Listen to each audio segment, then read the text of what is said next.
যে শাসক শেখ মুজিব এবং শাসক জিয়াউর রহমান। শাসক শেখ মুজিব হলো ব্যর্থ ব্যর্থ ব্যর্থ। শেখ মুজিব ছিলেন রূপকথার রাজা, বাস্তবের মুকুট বহন করার ক্ষমতা তার ছিল না। একটা পরিবার সাফার করতে করতে কি হয়েছে, আরেকটা পরিবার সকল সুযোগ সুবিধা নিয়েছে। এটা হলো 1 নম্বর।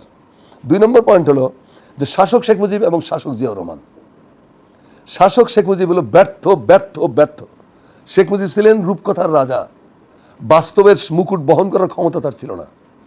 কাগজের মুকুট বহন করতে পারতেন তিনি, কারণ ওটা ছিল ফিকশন, কিন্তু বাস্তব যখন আসলো তখন তিনি শাসন ক্ষমতা হাতে নিয়ে ধসে বললেন। তিনি চেষ্টা চালাতে পারেন নাই, ব্যর্থ অযোগ্য একজন শাসক এবং চরম ডিক্টেটরের শাসন কায়েম করেছিলেন তিনি। আমি বলেছি একটু আগে 27,000 মানুষকে শুধু রাজনৈতিক ভিন্নমত অবলম্বনের কারণে হত্যা করা হয়েছে নির্বিচারে, without any trial. Siraj Sikdar মতো এত বড় প্যাট্রিয়টকে হত্যা করা হয়েছে, হত্যা করে পার্লামেন্টে যে তিনি বলছেন যে কোথায় সিরাজ শিকদার, এই কথা তো শেখ মুজিব বলেছেন। কাজে শাসক শেখ মুজিবকে সময় 15 লক্ষ লোক দুর্ভিক্ষে মারা গেছিল, অথচ খাবারের কোনো সমস্যা ছিল না।